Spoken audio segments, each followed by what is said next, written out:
Hello everyone, that's Jamie. That's Brandon. And we need movies. If this is your first time here, welcome. This is a show we talk about movies we watched that week, movie news, trailer stuff, just everything movies and our love for them. We also do little lists that kind of correlate with movies coming out in theaters or just other movie news. This week's in honor of Captain America Civil War being released into theaters. We'll be having our list of our favorite Marvel movies. We're ranking all 12 of them. 12, yeah, so far. So stay tuned for that. But normally, we just start right in with the movies we watched that week. So, Jamie, why don't you kick us off with a movie we watched that last week? Yeah, after we recorded last week, we watched, finally, Eraserhead, both of us. David Lynch's black and white, insane, hallucinogenic. I don't know what it's about. It's about fatherhood, I think, I was told. Okay. Which makes sense. I guess I never pieced it together because I was so disturbed. But, you know, it's about him, like, it's almost like this child is not his, or he doesn't feel like it's his. It's a mutant, disgusting baby. Yeah, literally. David Lynch has refused to tell anybody the meaning of the film as well, and so people just kind of come up with their own interpretation. Which is cool. I appreciate that. Like, not really giving away the secrets of the movie. Like, you know, like I've heard songs before, for example, where you're sure you've heard a lyric and it means something to you, what you've heard, and it's completely not true. But you still resonate that emotion, even if you knew the corrected lyrics, you still have that same feeling. So it's kind of cool. I like how that can be interpreted in a different way to different people. So we watched it on Hulu, and there's a Criterion release of this on Blu-ray. They went all out on it, and I don't know. If I see a price drop in it, I might pick it up. This is a movie that I want to learn more about. I love a lot of the compositions. It took years to make. Over 5 years, yeah. Well, the compositions, the lighting. I feel like this is a movie that's worth kind of studying, and so I might pick up the Criterion Blu-ray if I find it at a decent price.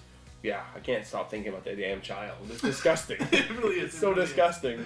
Very good for a low-budget 77 film, by the way. Very good. Yeah. Like, good practical effects all around. Yep. So then the next movie that we both wound up going to see was the movie that was released in theaters last week, and that was Keanu, starring Keegan-Michael Key and Jordan Peele. Best cat movie ever. Keanu is, all intents and purposes, a parody of John Wick. The two guys, Jordan comes into, I don't know the characters' names, just going to say Jordan Peele, if you will, comes into possession of this cat, this kitty, and he calls Keanu, and he takes like photos of like calendars. It's so hilarious. It is really cute. But there was a lot of people after this cat. It's almost like it's a lost artifact of like Raiders of the Lost Ark. It's so valuable, this cat, that everybody kills over it.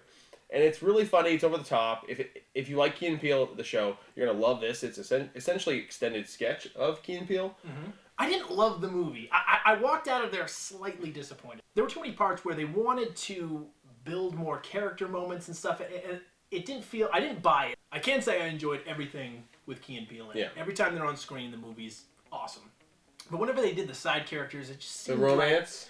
Like, the shoehorned in romance, which I could see a mile away, and just there were certain characters that I feel like just could have been taken out of it, or it wasn't what I was hoping for their very first debut. That being said, I can't wait to see what these guys do, and I love them. And the movie, I'll definitely pick it up. It's definitely worth a watch. It was fun. I wasn't like looking for a lot of like depth, and what the biggest problem I think for me is that overall, and to your point, Key and Peele's sketches primarily will always have a lot of story crammed in like a 3 or 4 minute video, and there's not enough of that level of pacing to fill a full feature. So I rewatched a few movies this week as well. One of them was Super 8. I have not seen this in a few years. Yeah. And this is the cool Target exclusive. It's amazing. embossed steelbook. Actually, it's a metal pack technically. It's amazing. But it is a really nice looking metal pack.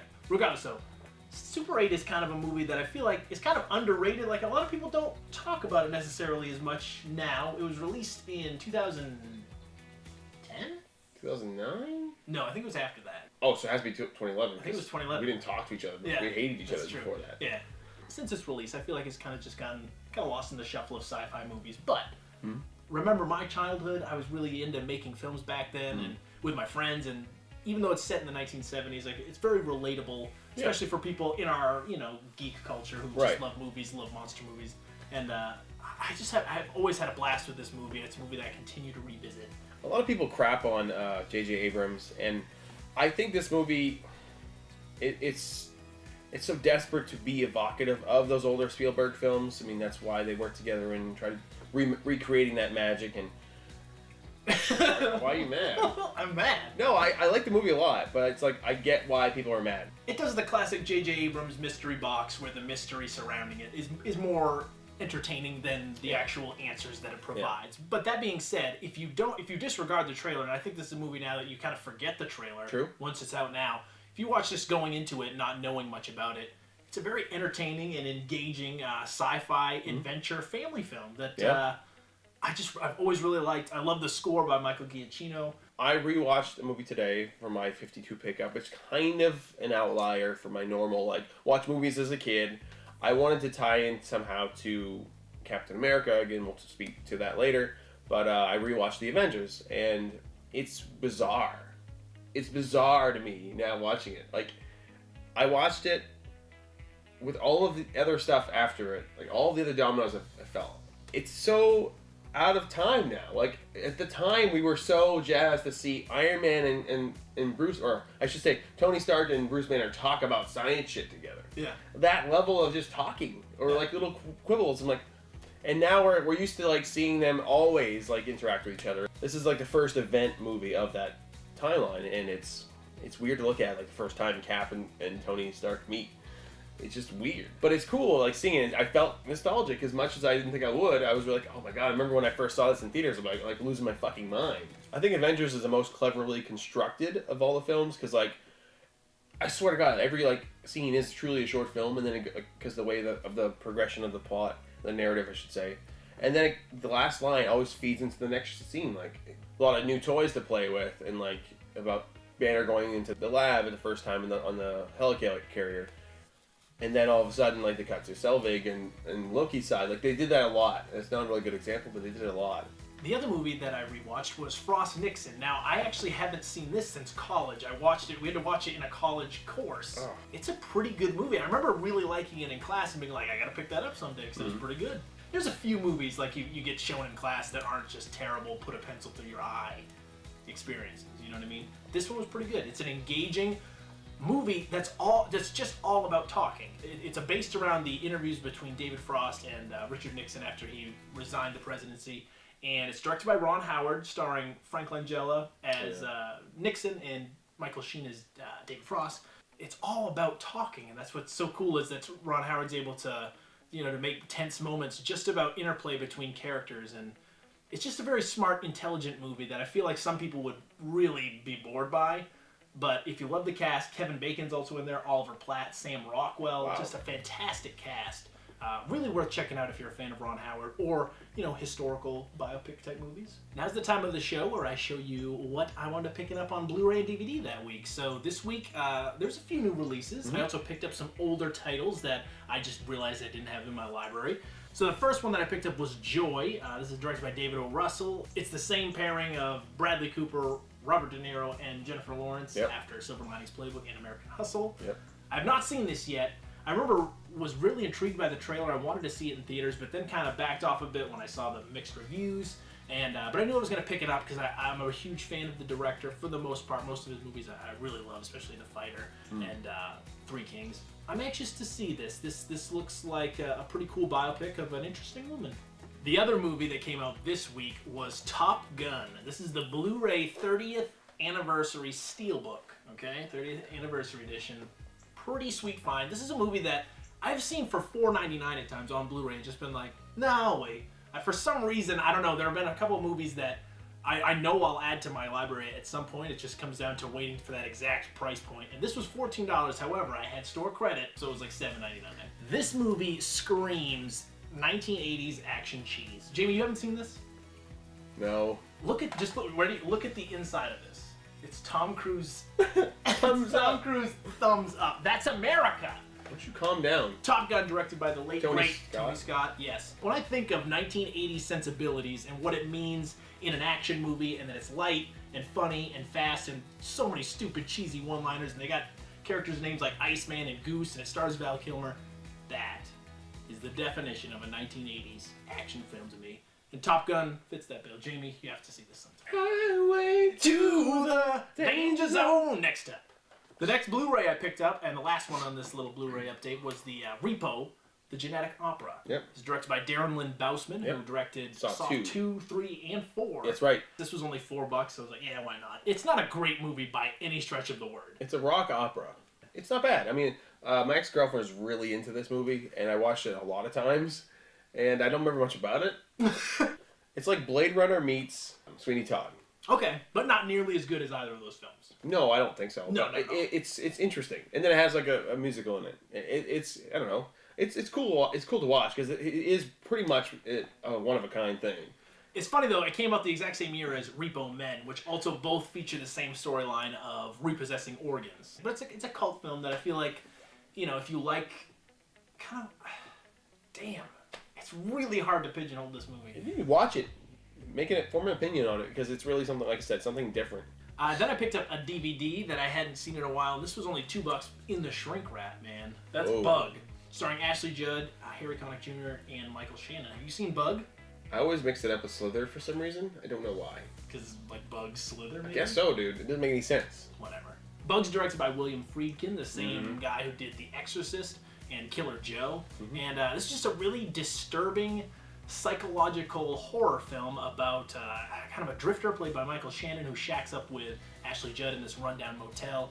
And he's convinced that the government has somehow put bugs in his skin, under his skin, and that they're monitoring them. And it's just a paranoia-infused, like, hallucination, nightmare, dream. It's crazy. It's really weird. All set in kind of this one room because it's based on a play by Tracy Letts. Michael Shannon always delivering a great performance. So again, if you like disturbing, weird, psychological horror films, this one could be a good watch for you.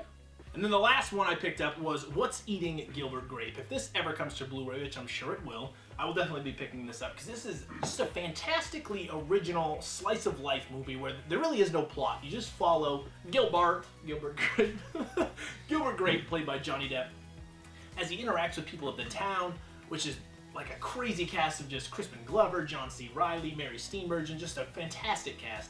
He just interacts with people in the town, his family, specifically like his brother, played by Leonardo DiCaprio, the first time the Oscar snubbed him, playing a mentally challenged boy, and it's just fantastically ordinary. It's just about an ordinary life in this ordinary small town, and I can't say that a lot happens, but it's really interesting and just really heartfelt. Man, that was really powerful. Who directed that? I believe it was Lasse Hallström, right? Yeah. Just know everything. All right, so we're going to move on to movie news now. As always, we talk about whatever came out for news and or trailers, of course. A lot of smaller trailers came out this week. Yeah. Cell, we saw the trailer for Cell. The Yes. Stephen King movie had been in production for, I actually shot a couple of years ago. Sam Jackson, John Cusack. Had a lot of production issues behind the scenes. But it looks low budget. It looks really low budget. It looks like they spent all of the money on John Cusack and Samuel Jackson for their salaries, but I like the idea. I haven't read the book. Have you read the book? I have it. I have read half of it. A lot of the people who I've talked to love the book, love the source material. Again, though, from this trailer, it's not doing it for me. One I thought, okay, so when I heard this trailer synopsis, I was like, there's no fucking way this is a real movie. Like, this is like Funny or Die making a parody movie. It's called Southside with You. It is the true story, I guess, about the first date of Barack and Michelle Obama.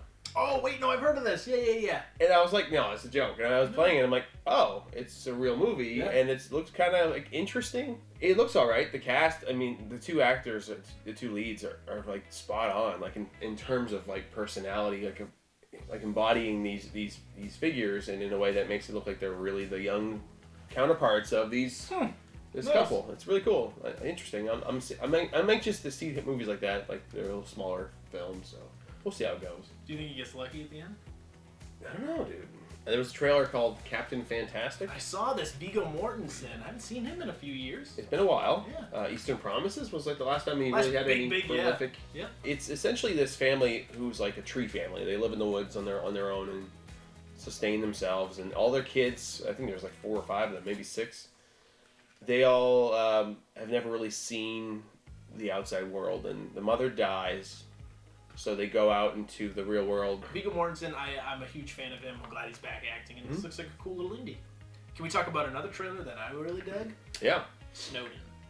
I haven't seen the trailer yet. You didn't see it? Oh, man. I Joseph Gordon-Levitt looks pretty convincing. Like, he talks in that strange cadence that Edward Snowden talks in. Okay. If you watched Citizen 4, which you're actually a pretty big fan of that movie, right? For the documentary, did you like it? Or am I lying? Did I give it 3 stars when you wanted it 2? No, it was okay. It was kind of slow in some parts, but yeah, I get your point with his speech. Oliver Stone is directing this. So I'm pretty sure that Oliver Stone is a big conspiracy theorist. Oh, he is, absolutely. Okay, he is? Yeah. Rhys Ifans, how do you... Reese Ifans? Reese's Pieces stars as like the bad guy in this. I will say that this movie looks like it's definitely taking the side of pro Snowden. He's definitely glorifying him as a hero. So if you're one of those people who does not agree with what he did, you certainly probably won't enjoy the film. I watched the trailer. I'm not sure why I watched it. It didn't seem like my kind of movie. I read the synopsis. All right, it's called Me Before You. It has Emilia Clarke from Game of Thrones and Sam Claflin. A romantic story about a small-time girl who falls in love with a now paralyzed businessman. So it's like this. Picture Robert Downey Jr. like all of a sudden get paralyzed, and then some.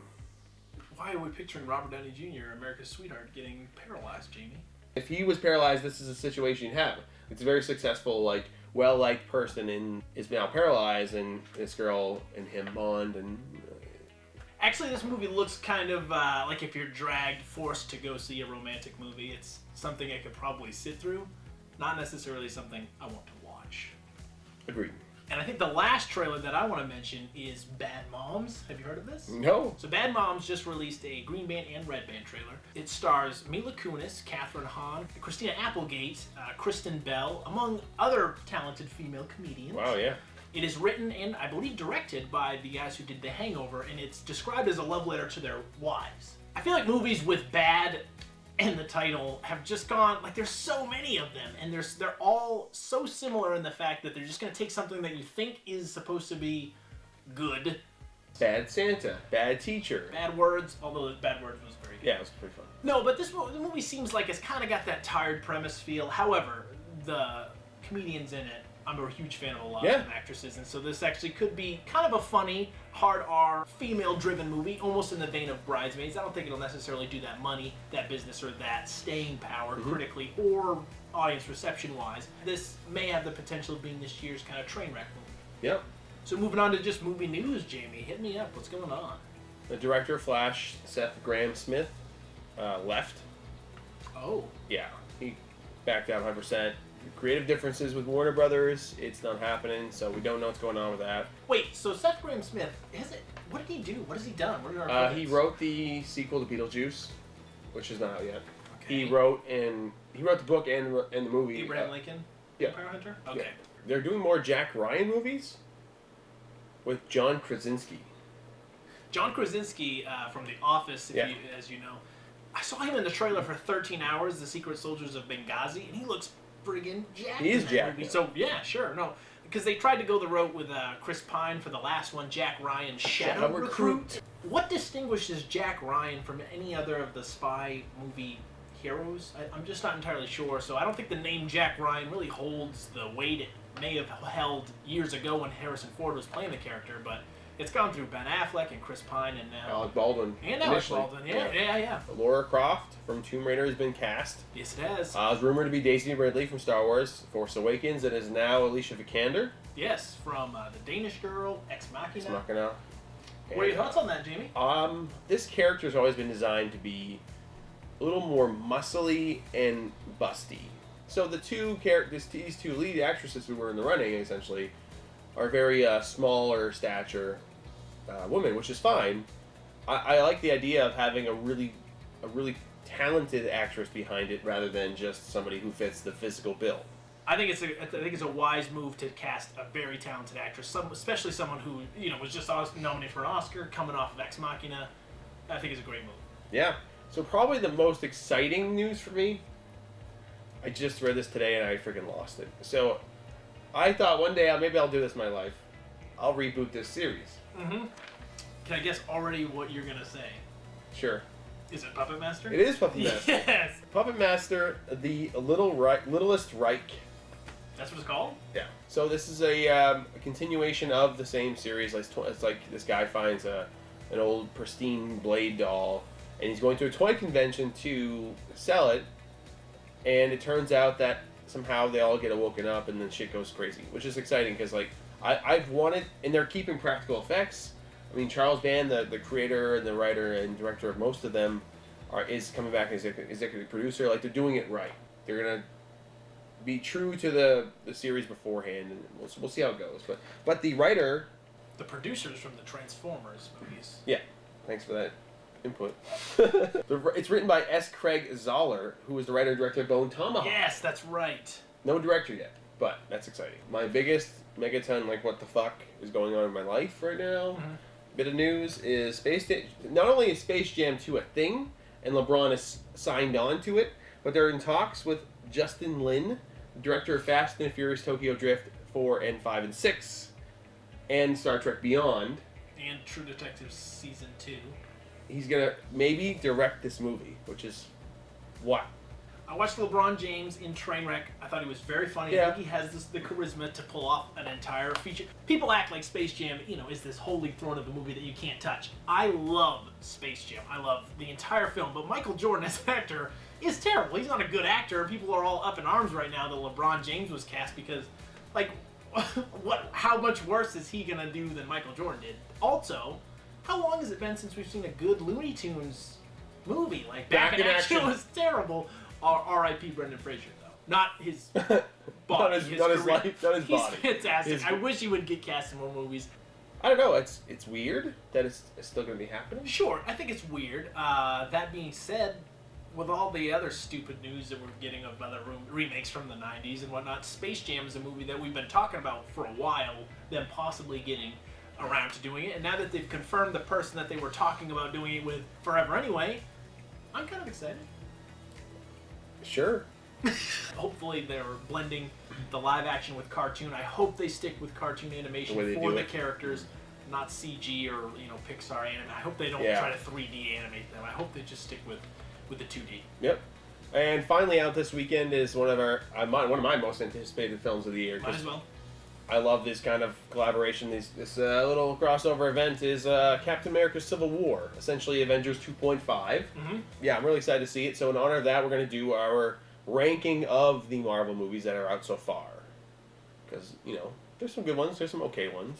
Marvel has attached its name to some bad movies, but the MC universe, I would not say that there is a bad film in there. There are a couple that are certainly, less enjoyable than others. Right. Which is why I'm going to start off my list with Thor: The Dark World. I think this is the movie that, honestly, the two Thor movies for me, and this may spoil my next choice, I'm not a huge fan of. I don't connect with the characters because they're so fantastical. That being said, Thor, when he's in the Avengers movies, I find him very funny, very, very entertaining, and I feel like he's a character best set for a side character.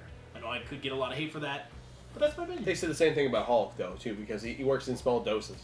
My number 12 is Thor 1. Okay, good, yeah. So in Thor feels like, Shakespearean. I mean, there's a quote in Avengers like, "Doth mother know where you're wearing her drapes?" It's also directed by Kenneth Branagh, who did Hamlet and other movies like its ilk. It's not bad. Like you said, it's nothing terrible. It's just, it's okay. My number 11 is Thor. I like the first one better than the second one.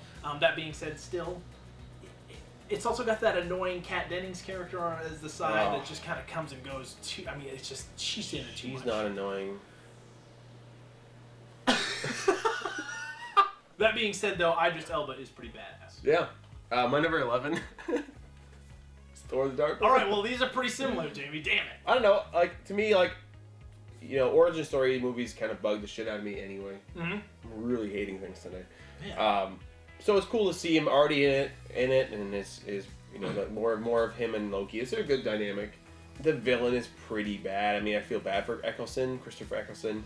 He was the 10th Doctor, the one who started the reboot of Doctor Who in 2005. So he didn't really get much to do. My number 10 is Joe Johnston's Captain America: The First Avenger. This movie almost seems like it's a little too square for my taste necessarily. It just seems kind of by the numbers. It's not necessarily trying to do anything different with the superhero genre. That being said, Chris Evans is a great Captain America.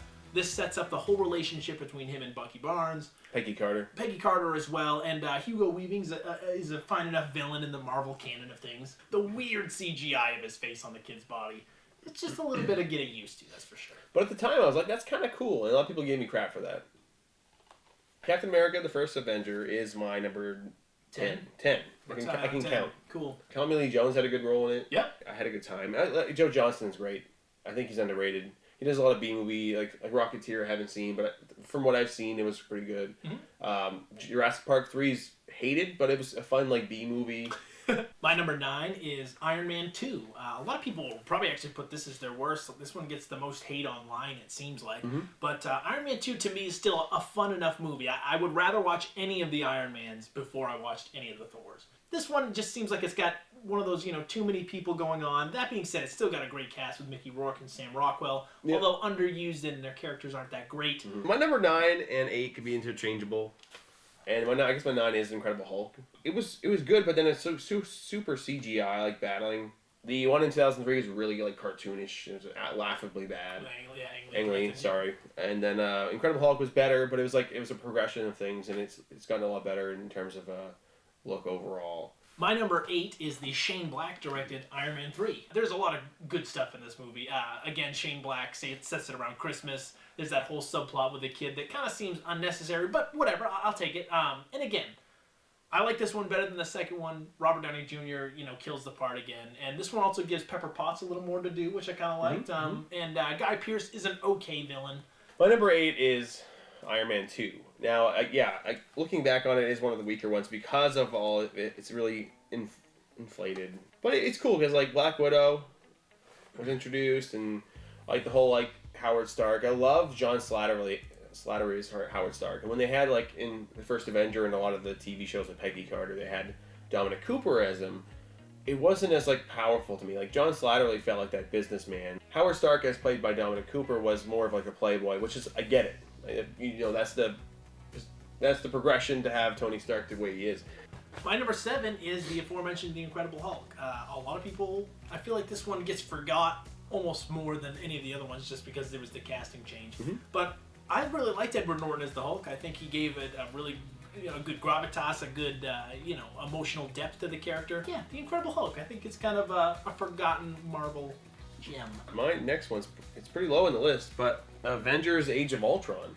It's weird.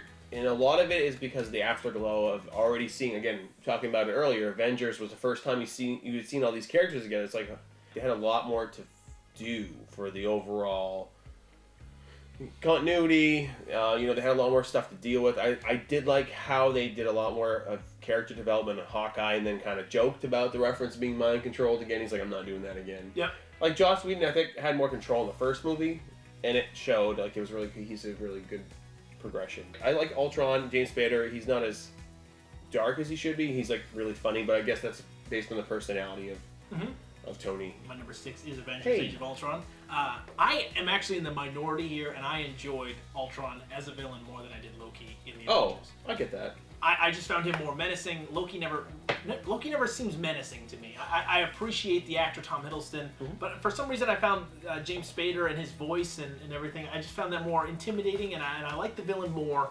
in this Avengers movie. That being said, I enjoyed the other Avengers movie better. This is a pretty good movie that I feel like a lot of people, the expectation was just too high to meet after the Avengers and after what they've been building. It's like, I don't know if any movie could have really reached the expectations we had. So nope. My number 6 is the surprise, like how the hell are they gonna pull this off hit. Ant-Man. I was never worried about it. After I saw the first trailer, okay, they showed a little bit of humor. They weren't like, there was a lot of issues with Edgar Wright leaving, and I was really jazzed when Edgar Wright was on it. And I think a lot of his story elements stayed there, I would believe. I do feel a lot of Edgar Wright's style in it, especially when the scenes with Michael Pena.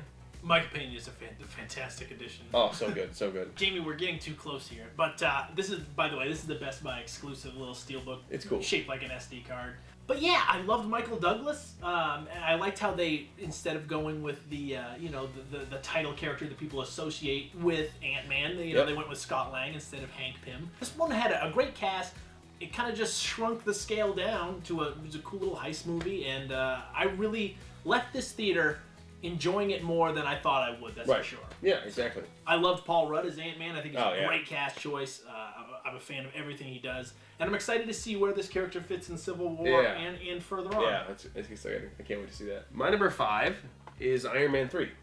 And the reason being, a lot of the character development you can't really get in these kinds of films because they have to be tied to these overall universes, and it can't really change. But I think the most development, I believe especially Tony Stark had was after Avengers. Like he almost died. He threw a nuke into space. He saw this entire fleet of an army ship in another part of the universe, and then that changed him. Like before, and it was really a point, in that series too. Even with Thor, where it was a whole new level of progression. Like this shit's going down, and like now, like Doctor Strange is going to introduce magic and that kind of stuff. So it's like it was another step, and it was cool to see a character react to it. My number 4 is The Avengers. I know a lot of people put this higher in the MCU, but again, I love The Avengers. I loved seeing them all together for that first time. That trailer shot of it going around, like, it'll live on. Never in a million years did I think back in the 90s you'd see this or any of the movies that we're talking about here today. Nope. But to see it done so well by Joss Whedon and a cast that was game and loved what they were doing, you could tell they were having fun. Oh, yeah. This is just a movie that I feel like kind of defines the superhero genre. And while it may not be my favorite MCU movie, it's a game changer. It is. My number 4 is the original Iron Man. Actually, some people put this higher, and I think rightfully so. I mean, honestly, the top 4 to me, it's a cop out, but they're really interchangeable. And but Iron Man is a great film. It's probably one of the best made Marvel movies. It's just, in terms of the overall narrative where it is now, like, it's definitely not there, but you really can't fault this movie for anything. I mean, the villain, and we didn't know at the time, like, the villain was kind of weak. Every fucking villain. Yeah, no, exactly. I mean, it's okay, I get it. My number 3 is Iron Man.